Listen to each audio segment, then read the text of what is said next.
Hello साथियों, स्वागत है आपका कंपटीशन वाला यूट्यूब चैनल पर। साथियों, रेलवे ग्रुप डी 2024 की आंसर की आने के बाद हम लोग जोन वाइज कट ऑफ देख रहे हैं कि किस जोन की कितनी कट ऑफ जाएगी। तो आज के इस वीडियो में हम लोग मुंबई WR अर्थात जिसे अहमदाबाद कहते हैं उसकी सटीक कट ऑफ देखेंगे। और आपको पता है कि हम लोग डाटा जो है वो रैंक मित्रा से उठा रहे हैं, क्योंकि रैंक मित्रा पे अब तो 6 लाख प्लस डाटा जो है वो अपलोड हो चुका है। तो 6 लाख प्लस डाटा में से अहमदाबाद जोन की कट ऑफ कितनी जा सकती है और इसमें अहमदाबाद जोन के कितने छात्रों ने इसमें पार्टिसिपेट किया है। तो इस सब चीज़ों को देखते हुए मैं आपको सटीक कट ऑफ पीईटी के लिए कितनी जा सकती है अहमदाबाद जोन से उसको बताएंगे। तो यदि आपका जोन अहमदाबाद है तो इस क्लास को अंत तक जरूर देखिएगा, और यदि आपका जोन अहमदाबाद नहीं है तो आप अपने दोस्त मित्र को जरूर इस वीडियो को शेयर कर दीजिएगा, क्योंकि उसका कहीं ना कहीं आपके माध्यम से अगर भला हो जाए तो इससे बेहतर क्या हो सकता है। तो चलिए हम आज का वीडियो स्टार्ट करते हैं। लेकिन यदि आप इस चैनल पर पहली बार विजिट किए हैं तो चैनल को सब्सक्राइब कर लीजिएगा, बेल आइकन की घंटी दबा लीजिएगा और अपने दोस्तों तक इस वीडियो को शेयर जरूर कर दीजिएगा, क्योंकि आपके माध्यम से अगर किसी का भला हो जाता है तो इस समय आप इस काम से बेहतर और कोई काम नहीं हो सकता है। तो चलिए हम लोग आज की क्लास को स्टार्ट करते हैं और मुंबई WR अर्थात अहमदाबाद की सटीक कट ऑफ देख लेते हैं। तो जैसा कि आपको पता है कि जो है कितने डाटा अपलोड हो चुका है रैंक मित्रा की वेबसाइट पर। तो रैंक मित्रा की जो वेबसाइट है उस पर आपका डाटा 6,10,299 डाटा जो है वो अपलोड हो चुका है अभी तक। तो उसी में से मैंने आपको कट ऑफ जो है वो अहमदाबाद की कट ऑफ लेकर के आए हैं। इसमें से आप देख सकते हैं कि कितने स्टूडेंट जो है वो कितने नंबर से ज़्यादा हैं। तो अगर हम देखेंगे 70 नंबर से ज़्यादा कैंडिडेट कितने हैं, 55,042 कैंडिडेट हैं। हालांकि इससे कोई मतलब नहीं है, क्योंकि ये ओवरऑल है जितने भी जोन की वैकेंसीज थी सभी की स्टूडेंट इसमें शामिल है। लेकिन हमें जोन वाइज देखना है तो अब हम जोन वाइज देख लेते हैं। लेकिन एक आइडिया रहना चाहिए ना, कि आपको ये आइडिया रहना चाहिए कि कितने स्टूडेंट के नंबर कितने बढ़ रहे हैं। ठीक है ना।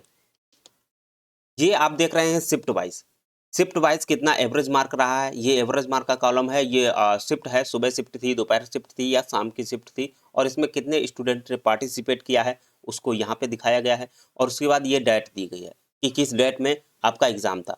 तो आप इसको जरूर देख लीजिएगा, एक बार इसका स्क्रीनशॉट ले सकते हैं और इसको आप देख लीजिएगा कि ये डिसाइड करेगा कि आपका नॉर्मलाइजेशन में कितना मार्क बढ़ेगा या कितना मार्क घटेगा। ठीक है, तो नॉर्मलाइजेशन का फर्क ये वाली जो है वो डालेगी टेबल। देख लीजिएगा ये बाकी के बचे हुए, चूंकि 101 शिफ्टों में आपका एग्जाम हुआ तो मैं सभी शिफ्टों का आपको रो मार्क वो जो है एवरेज मार्क दिखा रहा हूँ। इस एवरेज मार्क को आप देख लीजिएगा। आपकी शिफ्ट का एवरेज मार्क क्या है इस बात को नोट करके रखिएगा। देखिए ये 60 शिफ्टों तक का है। उसके बाद आंखेगा ये है टोटल का। मैं 101 शिफ्टों का देखिए मैंने आपको दिखाया है। 101 शिफ्ट का देखिए टोटल का मैंने आपको एवरेज मार्क दिखाया है। तो एवरेज मार्क बहुत कम बढ़ रहा है, घबराने की जरूरत नहीं है कि कट ऑफ 80 प्लस जाएगी। 80 प्लस नहीं जाएगी, फाइनल भी 80 प्लस नहीं जाएगी। ये इस बात को आप नोट कर लीजिएगा। ठीक है ना। तो ये था ये आपकी 101 शिफ्टों का मैंने आपको एवरेज मार्क दिखाया। अब इसी एवरेज मार्क से आपके एक्सपेक्टेड नंबर इंक्रीज कितने हो सकते हैं नॉर्मलाइजेशन में, इस बात को समझिएगा। तो अगर मैं आपको बताऊं तो आपका जो नंबर है, थोड़ा सा नंबर का गेम मैं आपको अगर बताना चाहूँ तो 1 मिनट। हाँ, तो इसमें सबसे पहले आपको ये पता होना चाहिए कि सबसे ज़्यादा एवरेज किस शिफ्ट का बढ़ रहा है। तो थोड़ा सा मैं आपको अगर दिखाना चाहूँ सबसे ज़्यादा एवरेज किस शिफ्ट का बढ़ रहा है, तो ये देखिए सबसे ज़्यादा एवरेज जो बढ़ रहा है वो आपका 101वीं शिफ्ट जो है वो 14/12/2025 की है, जिसे सुबह वाली शिफ्ट है। और इसमें 47.72 जो है वो एवरेज बढ़ रहा है। कितना एवरेज बढ़ रहा है? 47.72 नंबर एवरेज बढ़ रहा है। अधिकतम अभी तक की जितनी भी शिफ्टें हुई थी 101 शिफ्ट में जो है 14/12/2025 की जो फर्स्ट शिफ्ट थी इसका एवरेज 47.72 बन रहा है। तो मैं नोट कर लेता हूँ 47.72 को। अधिकतम जो है, मैक्सिमम जो है वो 47.72 का एवरेज बन रहा है। मिनिमम की अगर मैं बात करूंगा तो मिनिमम आप देखिएगा, मिनिमम चूंकि ये इंक्रीजिंग ऑर्डर में लगा हुआ है तो घबराने की जरूरत भी नहीं है। ये देखिए 36.35। 19/12/2025 की जो फर्स्ट शिफ्ट थी उसका सबसे हार्ड पेपर था और 36.35 उसका एवरेज बन रहा है। तो उसको भी नोट कर लेते हैं 36.35। जो मिनिमम नंबर है, मिनिमम एवरेज है वो 36.35। ये आपका एवरेज रहा है। अगर हम एवरेज का अंतर लेंगे तो देखिए हमें पता पड़ेगा 7 और इधर 6 3, इधर आएगा आपका 1 इधर आएगा 11.37 मार्क। तो एवरेज का जो अंतर आ रहा है वो 11.37 मार्क आ रहा है। तो आप ऐसे मान के चलिएगा कि 11 से 12 नंबर तक स्टूडेंट के बढ़ सकते हैं। ये तो शिफ्ट वाइज नॉर्मलाइजेशन होगा, फिर कुछ जोन वाइज नॉर्मलाइजेशन होगा। तो तकरीबन आप मान सकते हैं कि लगभग अप्रोक्सीमेट प्लस माइनस 12 नंबर आपके बढ़ सकते हैं। हर किसी स्टूडेंट के 12 नहीं बढ़ेंगे, सभी के 12 नहीं बढ़ेंगे। इसमें डिपेंड करेगा कि आपकी शिफ्ट का एवरेज क्या था। मान लीजिए मैक्सिमम एवरेज जो है वो 47 है, लेकिन आपकी शिफ्ट का 46 था, तो आपको सिर्फ एक ही नंबर का लाभ होगा, क्योंकि आपका पेपर ईजी था, इस हिसाब से तो माना जाएगा। तो आप 47 स्कोर पहुंचने के लिए आपको सिर्फ एक नंबर की जरूरत पड़ेगी। वहीं किसी का 40 था, किसी शिफ्ट का 40 एवरेज था, तो उसमें उसके साथ 7.5 नंबर जुड़ सकते हैं, 7.5 नंबर जुड़ सकते हैं ना। तो इस तरीके से एवरेज डिसाइड करता है कि आपका नॉर्मलाइजेशन में कितना मार्क बढ़ने वाला है। ठीक है ना। तो अब आप नॉर्मलाइजेशन का गेम समझ गए, और जो मैं कट ऑफ बता रहा हूँ वो नॉर्मलाइजेशन के बाद बता रहा हूँ, ये बात याद रखना। मैं पहले की रो मार्क नहीं बता रहा हूँ। रो मार्क इसलिए नहीं बता पा रहा हूँ क्योंकि आपका कितना रो मार्क है, आपकी शिफ्ट का एवरेज क्या है, ये तो मुझे नहीं पता है। लेकिन हाँ, ये जरूर मैं बता सकता हूँ कि इस डाटा के अनुसार इतना कट ऑफ जा सकता है। क्यों? क्योंकि नॉर्मलाइजेशन आप अपने आप से स्वयं उसमें ऐड कर लीजिएगा। जैसे आपका अगर 40 बढ़ रहा है और आप अगर हार्ड शिफ्ट में थे, और तो आपका क्या रहेगा, यहाँ 7 बढ़ा दीजिए तो आपके नंबर 47 हो जाएंगे। अगर मान लीजिए आपके 56 नंबर बन रहे हैं और आपकी शिफ्ट का एवरेज जो है वो 40 है, तो आप इसमें 7 नंबर जोड़ दीजिएगा, तो आप इसमें आपके 63 नंबर के अप्रॉक्स बन जाएगा। तो इस तरीके से क्या है, आप नॉर्मलाइजेशन स्वयं देख सकते हैं, थोड़ा अनुमान लगा सकते हैं। एग्जैक्ट तो कोई भी नहीं बता पाएगा जब तक आंसर की रिजल्ट नहीं आ जाएगा। ठीक है ना। तो चलिए अब देखिए, थोड़ा सा आप देख लीजिए अहमदाबाद में कुछ रिक्तियां कितनी थी, कुल रिक्तियां कितनी थी, अर्थात कुल जो है वो फॉर्म कितने भरे गए थे इस अहमदाबाद जोन में। तो आप यूआर के लिए अगर आप देखेंगे तो यूआर का जो फॉर्म भरा गया था वो आपका 1892 थोड़ी रिक्तियां थी, ये रिक्तियां थी, मतलब वैकेंसीज थी।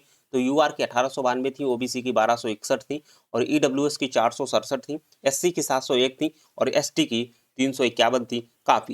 काफ़ी ज़्यादा वैकेंसी थी, काफ़ी ज़्यादा वैकेंसी अहमदाबाद में थी। लेकिन इस बार हुआ क्या था, इस बार थोड़ा सा ये हो गया था कि अहमदाबाद सीधा नाम ना दे करके मुंबई डब्ल्यूआर दे दिया। अब स्टूडेंट जब जैसे ही मुंबई डब्ल्यूआर में भरने गए, लेकिन उनको मुंबई चूज करते ही मुंबई सीआर दिखने लग गया, क्योंकि उसको अहमदाबाद चूज करना चाहिए था, लेकिन ऐसा उसमें फॉर्म भरते समय नहीं आ रहा था। तो काफ़ी छात्र इस जो है चक्कर में मुंबई सीआर में डाल बैठे फॉर्म, तो उनका लॉस हुआ है। तो इस वजह से यहाँ पे फॉर्म की संख्या बहुत कम आई है अपेक्षाकृत सीटों के। ठीक है ना। तो अब ये पीईटी के लिए देखिए 3 गुना बुलाए जाएंगे, तो 3 गुना में हमने देखा है यूआर के 5676 बुलाए जाएंगे, ओबीसी के 3783 बुलाए जाएंगे, ईडब्ल्यूएस के 1401 बुलाए जाएंगे, एससी के 2103 बुलाए जाएंगे, एसटी के 1053 स्टूडेंट बुलाए जाएंगे। टोटल 14016 स्टूडेंट जो है वो मुंबई डब्ल्यूआर में अर्थात अहमदाबाद में बुलाए जाएंगे। कुल फॉर्म कितने पड़े हैं, तो यूआर के आप 93,342 फॉर्म पड़े हैं, और ओबीसी के आप 2,97,923 फॉर्म, लगभग 3 लाख फॉर्म भरे हुए हैं। ईडब्ल्यूएस की बात करेंगे तो 43,667 फॉर्म भरे हैं। एससी की बात करेंगे 1,29,882 फॉर्म भरे गए हैं, और एसटी की बात करें 74,455 फॉर्म। टोटल आपका 6,39,269 फॉर्म जो है वो डब्ल्यूआर मुंबई में भरे गए हैं, अर्थात अहमदाबाद में। ठीक है ना। पर सीट कंपटीशन आप देख लीजिए, हालांकि इस ये पर सीट कंपटीशन बहुत कम है, बहुत कम है अन्य की अपेक्षा, अन्य जोन की अपेक्षा यहाँ पे पर सीट कंपटीशन बहुत कम है। देखिए यूआर का अगर आप देखेंगे तो 16 है, उसके बाद ओबीसी का 78 है, ईडब्ल्यूएस का 31 है, एससी का 61 है, और एसटी का 70 है। तो इस तरीके से पर सीट कंपटीशन थोड़ा सा कम है, और ये भी कैटेगरी वाइज तो और भी कम हो जाएगा, क्योंकि यहाँ के कैंडिडेट उठ करके यूआर में चले जाएंगे, तो वहाँ का और कम हो जाएगा। लेकिन एक अनुमान के लिए मैं आपको बता रहा हूँ। अब यहाँ पे अटेंडेंस की बात करें तो लगभग लगभग जो है वो 50% अटेंडेंस रही है। तो 50% अटेंडेंस के हिसाब से अगर आप बात करोगे तो 3,19,635 स्टूडेंट ने परीक्षा दी होगी, ऐसा अनुमान है, ऐसा अनुमान है। हो सकता है 4 लाख ने दे दी हो सकता है 2 ही लाख ने दी हो। तो ये अनुमान है, मैं थोड़ा सा लेके चल रहा हूँ कि 3,19,635 स्टूडेंट ने आपकी परीक्षा दी थी, अहमदाबाद जोन के स्टूडेंट ने। ठीक है ना। चलिए अब आप यहाँ पे आ जाइए, यहाँ से हम लोग कट ऑफ को देख लेते हैं। यहाँ पे क्या है आपका, देखिए अहमदाबाद जोन में टोटल जो छात्र अभी तक पार्टिसिपेट किए हैं वो 62,135 स्टूडेंट अहमदाबाद जोन के इस 6,10,000 में से पार्टिसिपेट किए हैं। ठीक है ना। अब यहाँ पे ये मार्क दिए गए हैं, ये टोटल स्टूडेंट, ये कैटेगरी वाइज ये दिए गए हैं, आप यहाँ पे देख लीजिएगा। और इसके बाद अगर आप देखेंगे तो अब हम उस चीज़ पर चलते हैं कि हमें कितने कैंडिडेट चाहिए थे। तो आप देखिएगा यहाँ पे जो यूआर के कैंडिडेट हैं 5676 कैंडिडेट हमें चाहिए थे, 5676 कैंडिडेट। तो हमें यूआर में, चूंकि यूआर में कैटेगरी वाले भी लोग जाते हैं, तो ऐसा तो है नहीं सिर्फ यूआर के कैंडिडेट ही उसमें पार्टिसिपेट करेंगे, नहीं, यूआर के तो जाएंगे ही जाएंगे, उसके साथ साथ जितने भी यूआर की जो कट ऑफ लगेगी उससे ज़्यादा नंबर लाने वाले कैटेगरी के स्टूडेंट होंगे, चाहे ईडब्ल्यूएस के हों, चाहे ओबीसी के हों, चाहे एससी के हों, चाहे एसटी के हों, वो सभी स्टूडेंट उस 5676 में पार्टिसिपेट करेंगे।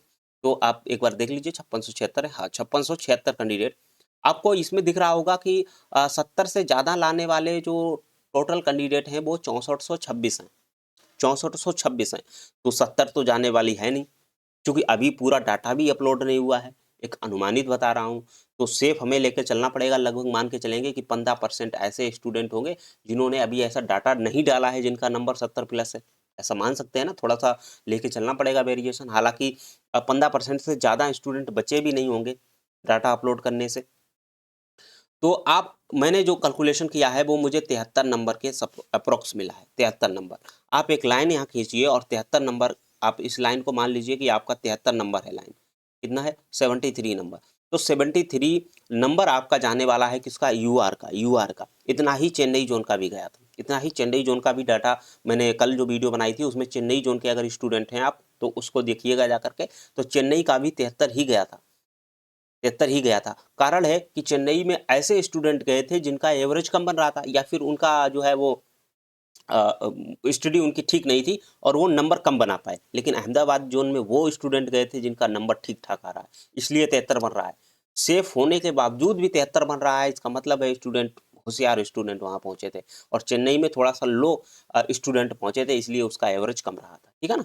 तो 73 आप यहाँ पे लिख लीजिएगा, 73 आपका रहने वाला है। तो मैं आपको यहाँ पे दिखा देता हूँ कि जो यूआर कैंडिडेट है, जो यूआर कैंडिडेट है उसका जो है वो 73 ±2 नंबर आप लेकर के चलिएगा। ये पीईटी के लिए कट ऑफ मैं बता रहा हूँ, ये पीईटी के लिए बता रहा हूँ, और ये इधर मैं फाइनल के लिए भी बता दूंगा आपका कि फाइनल में आपकी कितनी जाने वाली है। वहीं अगर मैं ओबीसी की बात करता हूं तो देखिए ओबीसी में हमें कितने कैंडिडेट चाहिए, तो ओबीसी में हमें 3783 कैंडिडेट चाहिए, 3783।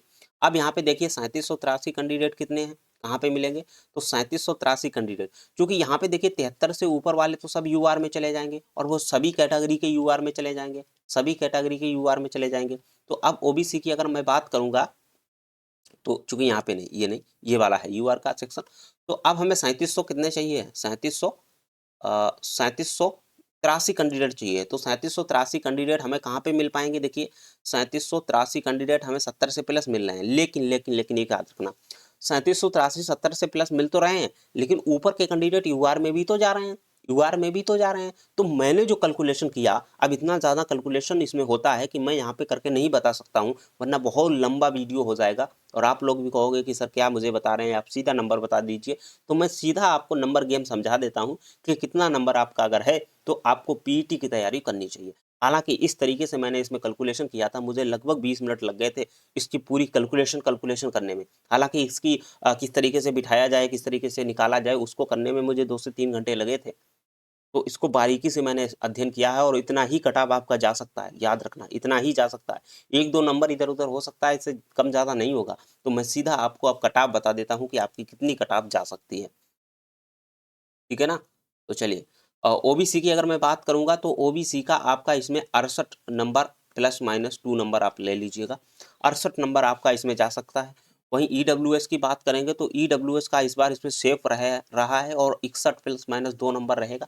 61 ±2 नंबर, देखिए कितना वेरिएशन है। आप लोग कहेंगे कि सर आपने ईडब्ल्यूएस का बहुत कम बता दिया, भाई मैंने नहीं बताया, डाटा जो बता रहा है उसी के आधार पर मैं आपको बता रहा हूँ। एससी की अगर बात करेंगे तो एससी का आपका 63 ±2 नंबर रहेगा। एसटी की आप बात करेंगे तो एसटी में आपका 55 नंबर इसमें कैलकुलेशन के हिसाब से निकल रहा है, लेकिन मुझे ऐसा लग रहा है कि अब एसटी के स्टूडेंट बचे नहीं हैं, तो आप 52 नंबर पर भी तैयारी कर सकते हैं शुरू, याद रखना 52 नंबर, 52 नंबर पर भी। लेकिन मैं सेफ होने के लिए आपको 55 नंबर ही बताऊंगा, क्योंकि डाटा जो है वो 55 निकल के आ रहा है। तो इतना नंबर अगर आपके बन रहे हैं तो आपको पीईटी की तैयारी शुरू कर देनी चाहिए, पीईटी की तैयारी जो है वो शुरू कर देनी चाहिए अहमदाबाद जोन की। ठीक है, ये कौन सा जोन है, तो ये आपका अहमदाबाद जोन है। ठीक है, अहमदाबाद, मुंबई डब्ल्यूआर ये जोन है, इसकी आपको तैयारी शुरू कर देनी चाहिए। अब मैं बात करता हूँ आपकी फाइनल कितनी रह सकती है। तो फाइनल की बात करूंगा तो देखिए फाइनल में सभी जोन बराबर हो जाते हैं, चाहे उसमें कितने भी फॉर्म पड़े हों और चाहे उसमें एक भी फॉर्म ना पड़ा हो। लेकिन पीईटी की कट ऑफ जब लगती है उसके बाद कैंडिडेट जो है वो बराबर हो जाते हैं प्रत्येक जोन में। हाँ, नंबर थोड़ा बहुत इधर उधर हो सकते हैं, लेकिन उसके बाद कैंडिडेट ऐसा नहीं है कि किसी जोन में 5 गुना बुला लेंगे, किसी जोन में 10 गुना, नहीं, सभी में 3 गुना बुलाएंगे, तो सभी जोन लगभग इक्वल हो जाते हैं। तो मैं अगर बात करूंगा आपका, तो इसमें 5 से 6 नंबर, पिछली बार भी ये देखा गया था। अच्छा, पिछली बार और अब में कोई अंतर तो होने वाला नहीं है, क्योंकि इसमें फिजिकल होने वाला है। फिजिकल में वही स्टूडेंट बैठने वाले हैं जो 2019 में कुछ थोड़े रह गए थे, फिजिकल पास नहीं कर पाए थे, या फिजिकल पास किए थे लेकिन फाइनल मेरिट में नहीं आ पाए थे। तो अप्रोक्स मान के चलिएगा 5 से 6 नंबर अगर आपके हैं ज़्यादा कट ऑफ से 5 से 6 नंबर आपके किसी भी कैटेगरी में हो, किसी भी कैटेगरी में हो, तो आप सेफ रह सकते हो अपना फाइनल के लिए। हाँ, पिछली बार ऐसा देखा गया था, +7 नंबर तक किसी-किसी जोन में बढ़े थे, +7 नंबर। वो विषम परिस्थिति की बात होगी, जिस जोन की कट ऑफ कम जाएगी उसका कट ऑफ ज़्यादा बढ़ेगा, याद रखना। जिसकी कट ऑफ कम जाएगी उसका कट ऑफ बाद में ज़्यादा बढ़ेगा। तो अगर आपका यूआर का अगर किसी का 60 अभी लग रही है, तो उसका उम्मीद है कि 67 पे जा सकती है। लेकिन किसी की अगर आपको लग रहा है 73 गई है, तो उसकी 7 नहीं जाएगी, उसका +5 ही बढ़ने वाला है फाइनल के लिए। तो ऐसा आप मान के चलिए 5 से 6 नंबर आपके अगर जो पीईटी का कट ऑफ लग रही है उससे ज़्यादा है, तो आप श्योर हो सकते हैं कि आपका डीबी मेडिकल के लिए कल ज़रूर आएगा। ठीक है ना? तो ये थी आपकी डब्ल्यूआर की कट ऑफ। मैंने बारीकी से आपको बताया कहाँ से मैं डाटा लाता हूँ, तो डाटा मैं जो है वो रैंक मित्रा की वेबसाइट से लाता हूँ। ठीक है? जिसमें 6,10,000 स्टूडेंट अभी तक पार्टिसिपेट कर चुके हैं। ठीक है ना? तो आप बताइएगा कि क्या आपको लग रहा है कि कट ऑफ इतनी ही जा सकती है या और भी कट ऑफ जा सकती है? आपके कितने नंबर हैं और आपका ज़ोन कौन-सा है? आप हमें कमेंट करके ज़रूर बताइएगा। वीडियो पसंद आया हो तो वीडियो को लाइक ज़रूर कर दीजिएगा।